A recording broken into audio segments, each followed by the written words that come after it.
LETSHUOER. Is it LETSHUOER or Let's Shower? Hi guys, Andrew here with Headphones.com, and today we're going to take a look at the LETSHUOER Cadenza 12. No, not that Cadenza. This one comes in at $2,299. The Cadenza 12 also has stiff competition in the $2,000 plus range because it has to compete with some of my other favorite IEMs from 64 audio like the U12t or the Trio, which is right here. Those are sort of beloved high-end IEMs, and now LETSHUOER is getting into that arena. So in this video, I'm going to tell you a little bit about the LETSHUOER Cadenza 12 and let you know what I think. And with that out of the way, let's find out if this is any good. All right, so as I mentioned, this is not the other Cadenza that I think more people are familiar with, because that is, you know, one that fits a little bit more squarely within the common trend these days of, you know, highly competent, ultra budget, you know, best bang for the buck, value king kind of flavor of the month hype train stuff that's coming out these days. That's what's going on there. This is instead doing something entirely different, which is going to the top of the market, or I guess fairly high. I know there's more expensive ones. And what they've done with this one is they've done 1 dynamic driver and 11 balanced armatures, hence the 12 in the name, because it's 12 drivers in total. And if anybody doesn't know this by now, more drivers doesn't always equal better. So just, you know, 12 is there, it's nice, but the fact that it has 12 doesn't necessarily mean that it's good, okay? Because you can have amazing performance with few drivers and really bad performance with many. So it is not a straightforward foregone conclusion that if it has lots of drivers that it is better. It's all about how this stuff is implemented. And as it happens, the LETSHUOER Cadenza 12 is implemented very well, and we'll get to that in a minute. But first, just a quick disclaimer, this unit was sent to me on loan by a rep from LETSHUOER, and this is one where he actually just came over and was like, hey, check this out, see what you think, and I went, oh, damn, okay. So yeah, it elicited that kind of reaction, which very few things do, and then of course I found out the price. And really, again, when we're talking about this kind of price point, this is not about diminishing returns. You know, this is for people who are chasing the dragon. They're trying to find that last little thing that's going to make their music sound perfect to them. So it's not going for just competent here, okay? Let's first dive into the build quality, design, and comfort, and the non-sound related things. First, this case. This is the case that it comes with, and it is dope. It's a kind of magnetic latching system here when you close it. And this leather on the top feels like really good quality. Hear the leather. You can hear the leather. I mean, it's $2,300 IEM. Damn well better be good quality for the case. The cable is a cable. It's nice that it's a cable. It feels like, you know, you bought something nice and then you take it out of the box and you're like, oh, that's nice, which is, you know, it's a good feeling. For the IEMs themselves, all right, so this faceplate here, it doesn't look like anything. It doesn't, I mean, it's just a silver looking thing, and it says LETSHUOER on the bottom.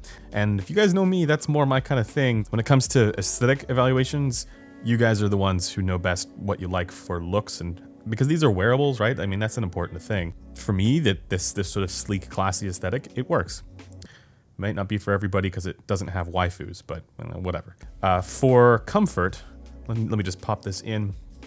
It's actually very comfortable, and I've been listening to this for the past week and a bit, actually. And I've gone through a number of full days of work wearing this without any comfort issues whatsoever. I was actually originally a bit worried about the back little piece because it does sort of jut out, and I've had IEMs in the past where that back piece can cause issues for comfort for long periods of time, but I didn't have that issue with this one, so it's probably just contoured just in the right way for me, which is really quite nice. But that's enough rambling about the less important stuff. Let's now dive into the sound quality, and this is where the Cadenza 12 really surprised me. It surprised me because when you think about that $2,300 price tag, or basically anything that is like a little more high-end, or even just, you know, above $1,000 or above $500, oftentimes the tunings that you end up with, they have some sort of colorations that are meant to be a little bit more pleasant. You often find some quirks here and there, you know, because it's going for a particular type of flavor, particular type of sound that's going to really work for certain people, but might not work as well for others. You see, I'm calling this sort of an intentionality of design when it comes to the acoustic tunings for these things, the more high end you get. But what's interesting to me about the Cadenza 12 is that it doesn't go for that particularly, you know, colored or flavored or esoteric kind of presentation. This is one of the more neutral IEMs that I've come across. But let's dive into the frequency response now. I'll show you guys that on the screen here. and we'll go through it. So once again, this is done on the B&K 5128, which is currently the most advanced headphone measurement system out there. And for those of you guys who are wondering about how to measure IEMs, or just the measurement process for IEMs on the mannequin head here with the pinna, it is possible to get a seal. It is possible to do it. You just need to be a little bit careful with how you're doing the seating and the placement to make sure that it's representative. Again, I've said this before, but like it's kind of like you have to imagine what it'd be like trying to put headphones or IEMs on other people, and you're bound to not get that right the first time around. So you kind of gotta be careful and just keep going a little bit. So let's take a look at the measurements here, and you can see that for the bass to mid-range with the Cadenza 12, it shows that it's a little bit elevated.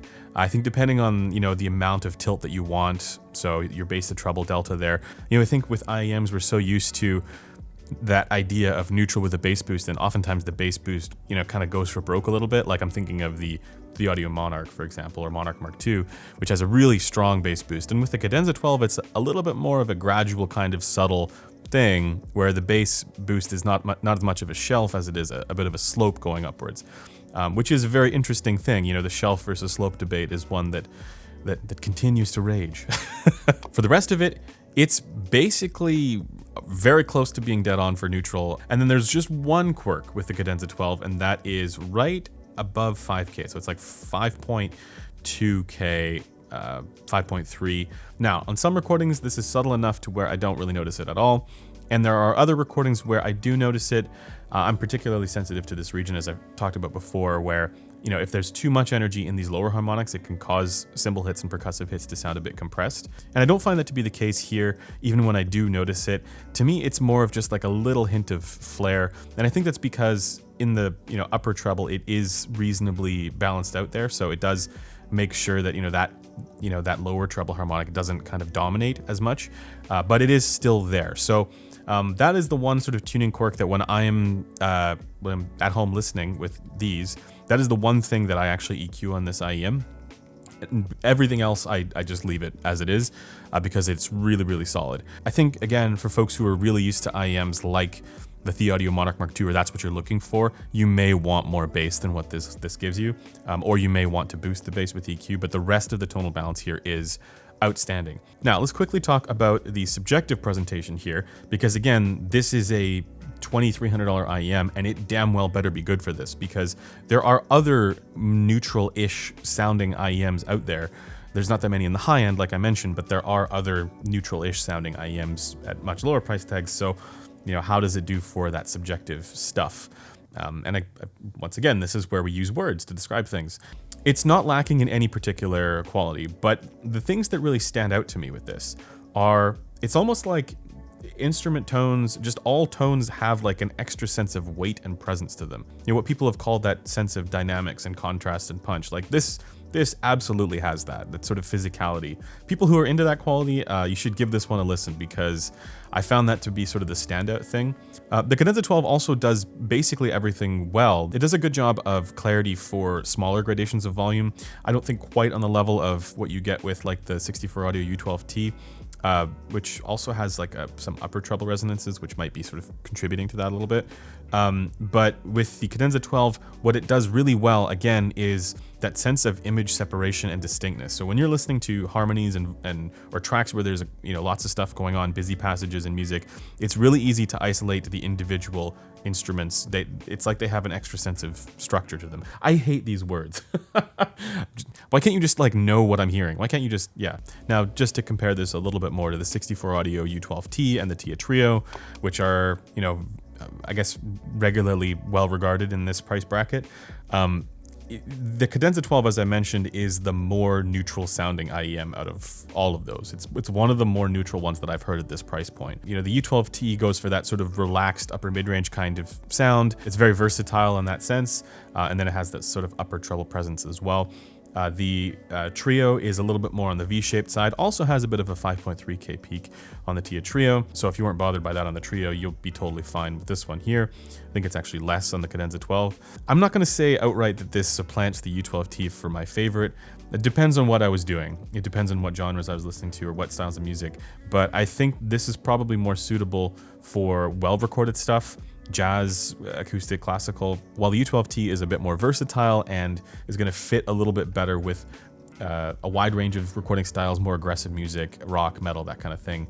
The thing that I'm curious about with the Cadenza 12 is how well does something like this that's aiming for a more neutral presentation, how well does that do at that price point where, as I was saying earlier, most other products that are, aiming around that price point are trying to do something a little bit, flavored or colored, and often, to their benefit because they do sound really good. If you're looking for neutral exists at different price points, not just $2,300. So the fact that they went for that style of tuning, I'm very curious how this is going to do in the market, and if this is going to have the kind of longevity, the staying power that I think they hope it does. But I'm finding that the intangible qualities with this one pair really well with that more neutral presentation that it has. And I think this one is going to do really well. I think anybody who hears this is going to be into it.